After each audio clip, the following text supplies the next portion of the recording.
ये कहानी भरतपुर गांव के शेट्टी परिवार की कहानी है, जिसमें हरिवंश शेट्टी अपनी पत्नी और 3 बेटियों के साथ रहता है।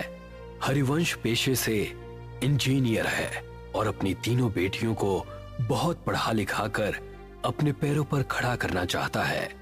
गांव के सभी लोग हरिवंश को बेटियों की पढ़ाई के बजाय उनकी शादियों के लिए पैसे जोड़ने की सलाह देते हैं, मगर हरिवंश शेट्टी अपनी मर्जी का मालिक है।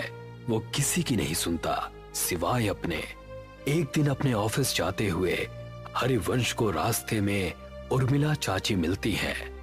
बेटा, मैंने तुम्हें मना किया था ना बेटियों को इतना पढ़ाने से, मगर मैंने सुना है तू उन्हें विदेश भेजने की तैयारी कर रहा है। हाँ चाची, आजकल के बच्चे पढ़े लिखे होते हैं और सब अपने पैरों पर खड़े होते हैं। मैं भी अपनी बेटियों को बहुत पढ़ाना लिखाना चाहता हूँ। एक बार अपने पैरों पर खड़ी हो जाएं, उसके बाद शादी की सोचेंगे। मगर बेटा, उनकी शादी। ओफो चाची, अभी वो तीनों बहुत छोटी हैं। तुम उनकी चिंता मत करो, मैं हूँ ना, मैं सब संभाल लूंगा। इतना कहकर हरिवंश अपने ऑफिस के लिए निकल जाता है। उसके ऑफिस पहुंचते ही उसे खबर मिलती है कि गांव में भूकंप आया है और सब बर्बाद हो गया है। हरिवंश वापस घर पहुंचता है और देखता है कि उसका पूरा गांव बर्बाद हो गया है। अरे ये सब क्या हो गया? मैं तो लुट गया, बर्बाद हो गया। अब कैसे सब हो पाएगा? मेरी बेटियां कैसे विदेश जाएंगी और आगे की पढ़ाई करेंगी? अजी, नुकसान तो पूरे गांव का हुआ है, मगर भगवान की कृपा है कि हम में से किसी को कुछ नहीं हुआ। सभी लोग जल्दी से जल्दी गांव को खाली कर दो। सरकार ने कहा है यहाँ अभी और बड़े भूकंप आने वाले हैं। देखते ही देखते पूरा गांव नदी पार करने के लिए इकट्ठा हो जाता है। सभी नदी के किनारे खड़े जिट्टी का इंतजार करते हैं।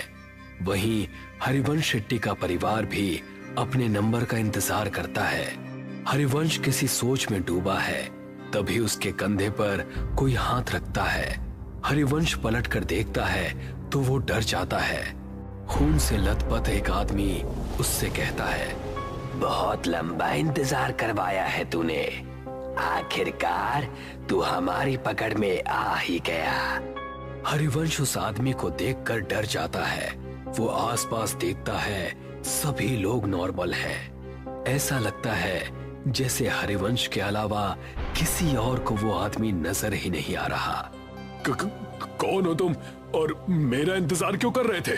आत्मा कुछ कहती कि तभी हरिवंश की सबसे छोटी बेटी उससे कहती है, पापा, हम कब से यहाँ इंतजार कर रहे हैं। सबका नंबर आ रहा है, मगर हमारा बोट में नंबर ही नहीं आ रहा। अब तो मुझे बहुत जोर से भूख भी लग रही है। क्या दिन देखने पड़ रहे हैं ना इंजीनियर। जब अपनों के साथ कुछ बुरा होता है ना, तो हमें कहीं चैन नहीं मिलता। सही कहा ना मैंने? मगर तुम हो कौन और मुझसे क्या चाहते हो? तभी हरिवंश की नजर नदी के बीचों बीच चल रही नाव पर पड़ती है, जहां से बहुत चीखों की आवाजें आ रही हैं। नाव नदी के बीच हिचकोले खाने लगती है।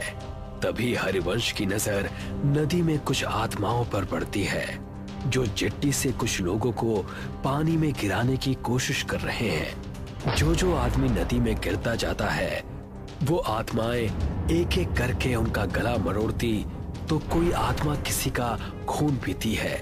इतना भयानक मंजर देखकर हरिवंश मन में सोचता है, शायद इन आत्माओं को आदमियों से प्रॉब्लम है, इसीलिए ये सिर्फ आदमियों को मार रही हैं।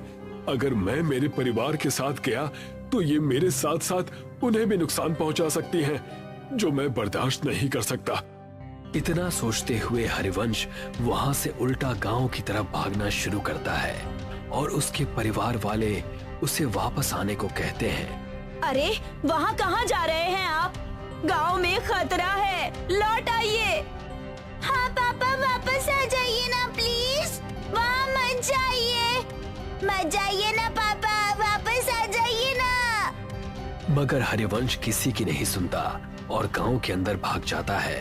वो जैसे ही गांव में जाता है वो देखता है वहां कोई नहीं है। एकदम सन्नाटा छाया हुआ है। हरिवंश अपने उजड़े हुए गांव को चारों तरफ से देखता है। तभी उसे एक आत्मा उसकी ओर दौड़ती हुई नजर आती है। हरिवंश अपनी जान बचाकर वहां से भागता है। भागते भागते थक जाने के बाद हरिवंश एक सरकारी स्कूल की बिल्डिंग के बाहर बैठ जाता है। वहां भी उसे सब उजड़ा हुआ दिखता है।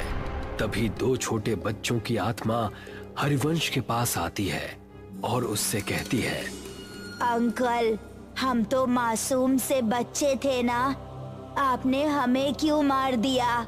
अब आपका नंबर है। मैं इन बच्चों को क्यों मारूंगा भला? मैं खुद बेटियों का बाप हूँ। हे भगवान, ये सब क्या हो रहा है मेरे साथ? वहाँ मेरा परिवार भी अकेला है। मुझे लगता है इन सबको कोई गलतफहमी हो रही है। हरिवंश ऐसा मन में सोच रहा होता है कि तभी एक भयानक औरत की आत्मा वहां आ जाती है और हरिवंश से कहती है, जब अपने परिवार से इतना प्यार करते हो तो दूसरों के बारे में कभी क्यों नहीं सोचते? अब तुम मरोगे और बहुत बुरी मौत मरोगे। हरिवंश ये सब देखता है और फिर इधर उधर भागने लगता है। वो भागते भागते वापस नदी के किनारे आ जाता है, मगर इस बार वो देखता है कि वो जहां खड़ा है वहां कोई भी नहीं है। तभी वो देखता है एक और चिट्टी नदी के अंदर जा रही है जिस पर कुछ आत्माएं हमला करती हैं। हरिवंश को ये पहले समझ में नहीं आता। तभी वो देखता है कि गांव की तरफ से दौड़ती हुई आत्माएं हरिवंश के पास आ रही हैं। अब मेरा बच पाना मुश्किल है भगवान, मेरे परिवार का ध्यान रखना। तभी सामने से आती हुई आत्माएं उस पर जैसे हमला करती हैं। हरिवंश का पांव टकराता है और वो गिरते गिरते बचता है। वो अपनी नजर घुमाता है तो वो देखता है कि नदी पर एक पुल बना हुआ है। ऐसा कैसे हो सकता है? अभी तो यहाँ कुछ भी नहीं था, ये पुल कहाँ से आ गया? हरिवंश को लगता है कि शायद इस मुश्किल घड़ी में उसे कुछ समझ में नहीं आ रहा है। ये पुल पहले से ही यहाँ होगा, मगर उसने नोटिस नहीं किया।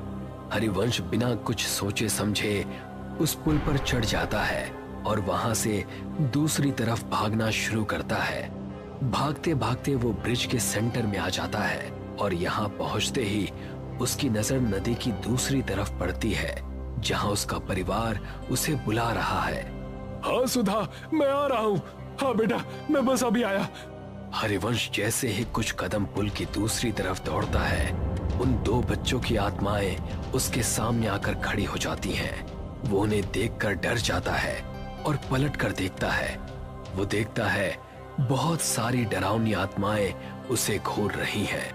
नहीं, अब मेरा बच पाना मुश्किल है। मुझे तो मेरा कसूर भी नहीं पता है। पता नहीं ये सब मेरे पीछे क्यों पड़ गए हैं। तभी उनमें से एक आदमी की आत्मा हरिवंश को कहती है, मैं इसे छोड़ूंगा नहीं। इसकी वजह से मुझसे मेरा परिवार छिन गया। इस आदमी का जिंदा रहना बहुत खतरनाक है। अगर आज हमने इसे छोड़ दिया तो ना जाने ये कितने और लोगों को मौत के घाट उतार देगा। मुझे छोड़ दो। आप सबको कोई गलतफहमी हुई है। मैंने किसी का कुछ नहीं बिगाड़ा।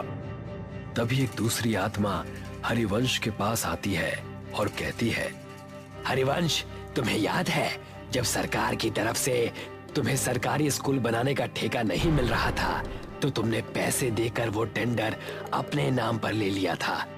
तुम वो 5 साल पुराने टेंडर की बात कर रहे हो? हाँ, क्योंकि मुझे वो प्रोजेक्ट किसी भी कीमत पर चाहिए था। मेरी बेटियां शहर में पढ़ने जाती हैं और वहाँ की फीस बहुत ज्यादा है। मैं गांव में रहने वाला इंजीनियर भला उनके सपनों को कैसे पूरा कर पाता? तो मैंने रिश्वत देकर वो टेंडर अपने नाम करवा लिया था।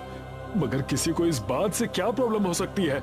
हरिवंश के ऐसा कहते ही वो स्कूल के बच्चे उसके सामने आकर कहते हैं, अंकल, अगर आप वो टेंडर नहीं लेते तो आज हम जिंदा होते। इसका क्या मतलब है?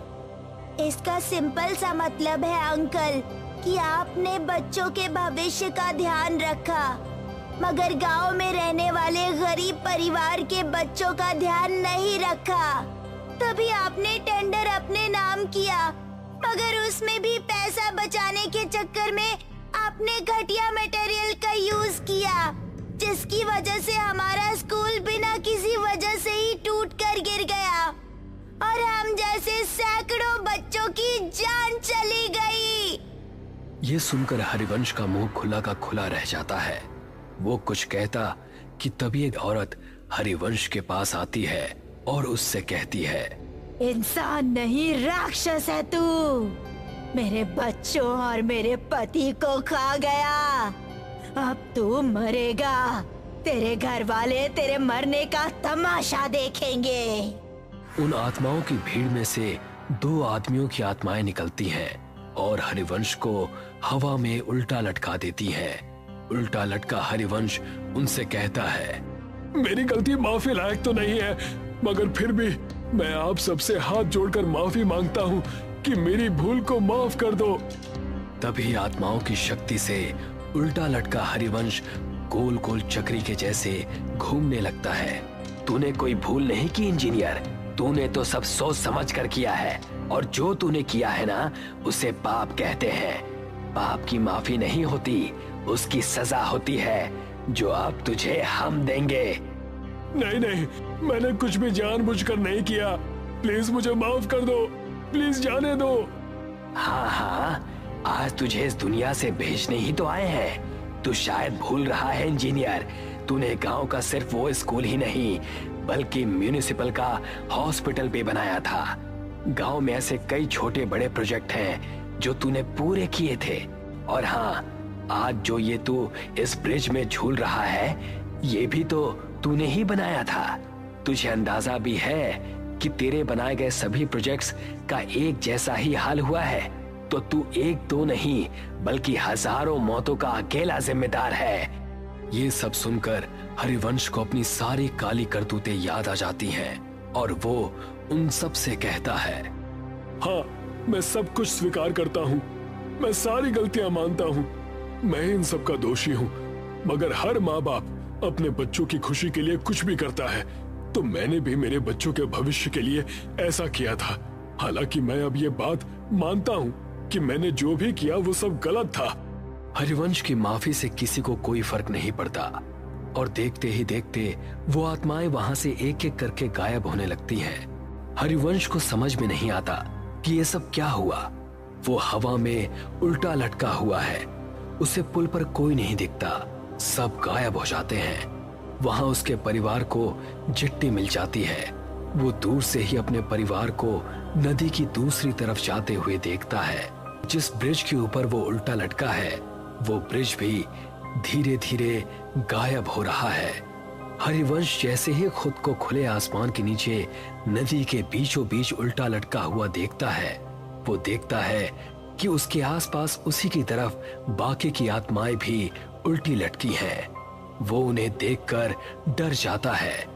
तू और तेरा साथ देने वाले सभी लोग अब इस दुनिया में नहीं हैं और आगे भी जब जब तुझ जैसे लोग ऐसा काम करेंगे, हम उन्हें सजा देने आते रहेंगे। इतना कहकर वो सारी आत्माएं हरिवंश पर झपट्टा मारती हैं